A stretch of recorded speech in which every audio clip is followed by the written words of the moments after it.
So, taning, ready ka na ba? Hindi pa nababanggit yung SAS, 'di ba? DH ng mga DH. Ang ibig sabihin nun, taga-silbi ng mga kababayan nating mga domestic helper. Hindi na nga po yata masyadong ginagamit yan, usually overseas Filipino workers. Or 'di ba, overseas Filipinos. Kasi yung iba hindi naman nagtatrabaho, nakapangasawa naman, homebody naman siguro, baka may sarili ng negosyo, employer na, hindi na employee, 'di ba? So, anyway, basta mga kababayan natin abroad, usually collectively known as OFWs, ang gustong banggitin or ipagmalaki ni TP na gusto niyang ang pino-portray niya, siya ay taga-silbi ng mga taga-silbi, alila ng mga alila, uripon ng mga uripon, 'di ba? Pero sino ang kanyang tinulungang OFW? O ito nga sa Hong Kong, hindi ka nga makabisita at makapangumusta, taning. Ha? Kababanggit lang ni Mrs. may mga napapatay ng mga Filipino workers dahil hindi nag-issue ng resibo or whatever, nabababoy, nababalahura, inaapi, inaalipin ng mga amo. Sino ang natulungan mo kahit isa? Pagmalaki mo, taning. Gigil na gigil si Miss Sas. Anyway, kutuloy natin. Nakakatuwa yung message ni Sas na sinabihan daw siya ni PRRD na murahin mo ako kung kailangan mo kong murahin dahil kahit mga anak ko, dahil kailangan, wake up call yun eh. Diba? Parang opposition. Yung tamang oposisyon, hindi yung mga dilawan, pinklawan. Na kapag kasi walang nagba-balance, 'di ba? Walang pumupuna, baka isipin ng mga nakaupo at may power na deadma ang mga Pilipino, walang pake. So pwede nilang gawin ng asal or maybe takot sa kanila or whatever. Itutuloy lang nila kasi wala namang magvo-voice out ng kanilang objection, 'di ba? Or pagkontra. Kaya naman sabi ni Miss Sas, okay lang daw kay PRRD murahin. Ibang-iba si PRRD. Pakinggan natin. Ibang-iba kaysa kay Kuting sa nakaupo ngayon. Diyos ko po, Ginoo ko. Mga aristokrata, mga elite, kasumpa-sumpa. Ito ang nagustuhan ko kay Digong. Sinabi niya sa akin sa programa ng SMNI, nagpapasalamat siya. Sabi niya sa akin, Sas, murahin mo ko kahit mga anak ko kung nagkamali kami. Dahil tama lang naman. Si Digong lang ang politiko nagsabi sa akin ng gano'n. Na murahin siya at murahin ang mga anak niya kung nagkakamali sila. Dahil totoo naman, nakita niyo ba kami nung panahon ni Digong? Hindi ba yung mga cabinet secretary sa inuuno namin, oy, ayusin yung trabaho niyo dyan, ayusin yung ganyan. Hindi ba?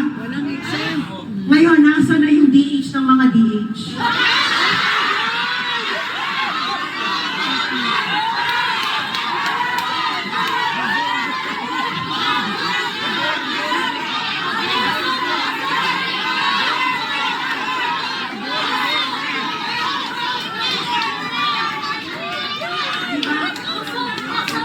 Hindi na nakakatot, Sas. Hindi na siya umutot. Diba? Hindi siya umutot ng cinnamon with para sa pinaka. Diba nakita niyo siya noon na, nakita niyo mga vlogger noon na mga cabinet secretaries. Nung panahon na yun, pag may mga, syempre yung mga OFWs, mga Pilipino, no, lalapit sila sa mga vloggers dahil nga feeling nila ay magbibigay sila ng maano ba, ma-publish ba yung concern, di ba? Totoo yan. Yung mga lumalapit sa amin noon, ng mga OFWs or whatever, para i-refer sa tamang mga tao. Kasi may ganung silent fact ang Duterte administration. Lalo na sa PCO. Kung ano ang kailangan ng mga Pilipino, kung may pinadala sa inyo, i-refer ka agad. Kaya may mga na-action na nun. Ngayon, anong ginagawa nila? Ginagamit nila ang social media para pagtakpan ang kanilang mga kapalpakan at pagnanakaw. Yung DH sa mga DH, isa pa yan.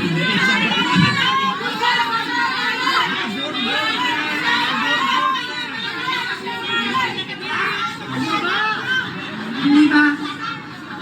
Kaya nga ito si Pangulong Duterte, nung pumasok siya ng politika, isang sinabi, trabahador lang siya ng gobyerno. Nung natapos ang kanyang termino, yun din ang sinabi niya, trabahante lang siya ng gobyerno.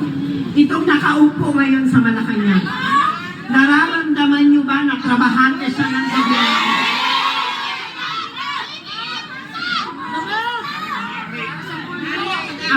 Ang feeling ngayon ng mga nakaupo po sa Malacanang ay pag-aari nila ang Pilipinas. Hindi ba, wala silang pakiramdam. At binudol tayo. Yun naman talagang totoo, binudol tayo.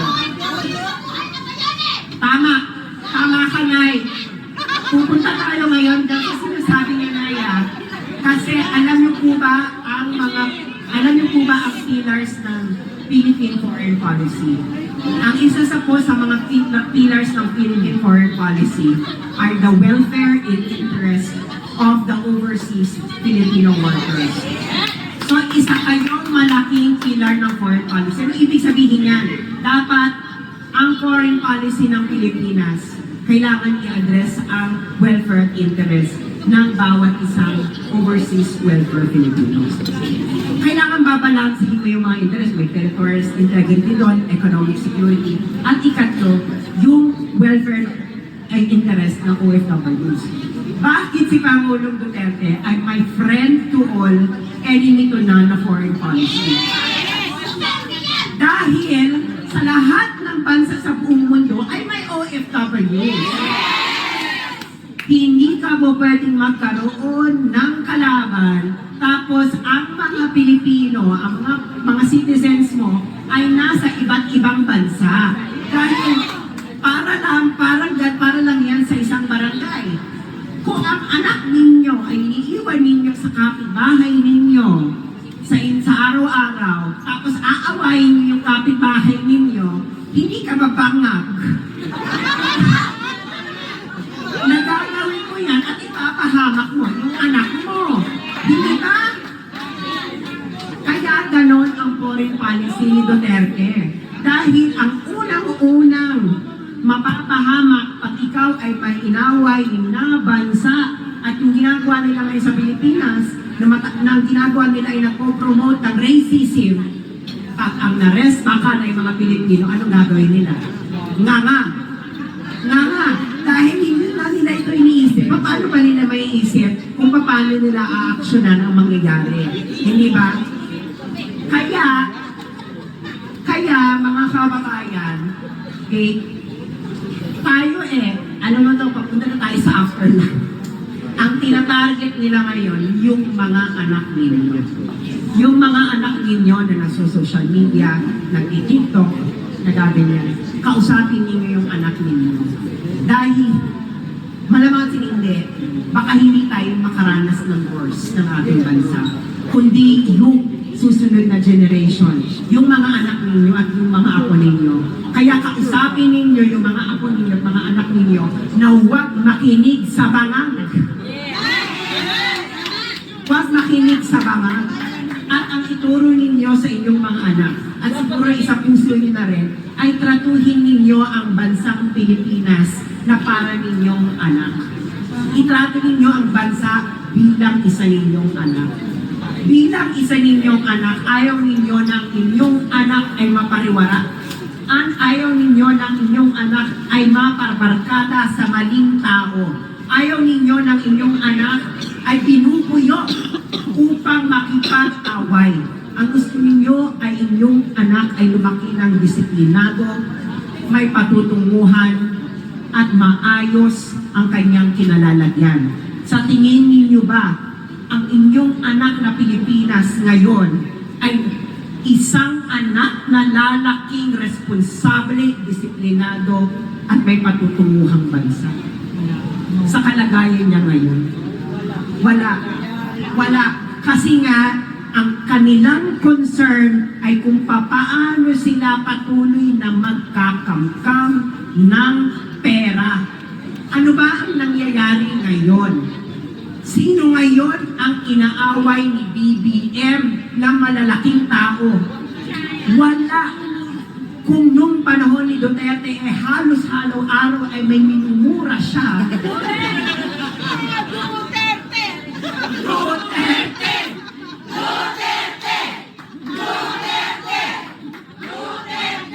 Kung noon halos araw-araw ay may minumura siya, oligarko, magnanakaw sa gobyerno, kabinete niya, simbahan at kung ano-ano pa. Ngayon naman, sobrang tahimik ng presidenteng ito na parang walang nanluloko sa mga Pilipino.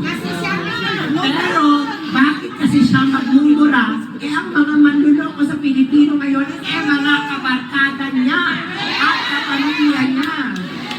Hindi ba? Nanalig tayo ng continuity, kaya natin sinuportahan si Bongbong. Yan ang totoo. Hindi ba? Kaya natin siya sinuportahan. Pero ang nangyayari ngayon ay hindi continuity, kundi paglubog ng Pilipinas para lamang sila ay may pang-party sa Malacanang. Tama yan, napudol tayo. Masakit mabudol, no? Masakit ang mabudol. Kaya nga, hindi na tayo dapat magpapabudol muli, no? Kailangan, pakita natin ang totoong sinseridad at makita natin na may ginawa talaga sila sa bayan. Kaya nga si Duterte, sinuportahan ko nun, na malaki ang ginawa niya sa Davao. Hindi biro ang paglilinis niya sa Davao. Di ba? Si Mama. Pero yan ang ako, bilang pagtatapos po, sana po ay kausapin ninyo ang inyong mga anak. Pag-usapan ninyo ang kalagayan ng bayan. Kung hindi mangyari ang sinasabing gera ni Atty. Vic sa ating panahon ngayon, mangyayari ko sa panahon ng iyong anak or sa susunod na henerasyon. Mangyayari nangyari sa Ukraine. Kaya kausapin niyo yung anak ninyo, no? Kausapin niyo sila ng masinsinan at makita ninyo para malaman nila na sila ay binubuyo papunta ng isang bangin dahil malaki ang pera sa gera. At hindi, kung ninanakaw nga nila ang MOOE nila taon-taon, paano pa yung perang ibibigay ng ibang bansa para sa iyo? Yan ang kanilang totoong gusto. So mahalin po natin ang Pilipinas katulad ng pagmamahal ninyo sa bawat isa ninyong anak. Ayaw ninyo mapariwara ang inyong anak. Ayaw ninyo ang inyong anak ay malagay sa gulo. Ayaw ninyo na ang anak ninyo ay binubuyo sa isang maling desisyon. Gusto ninyo ang anak ninyo ay lumaking matatag, may responsibilidad, makatao, at yumayabong ang buhay. Yan dapat ang isa puso natin sa ating Pilipinas. At itong mga nasa Malacanang, hindi nila tinatrato ang Pilipinas bilang isang kanilang anak, kundi para isang pitakang kanilang kinukupitan bawat taon. Maraming salamat.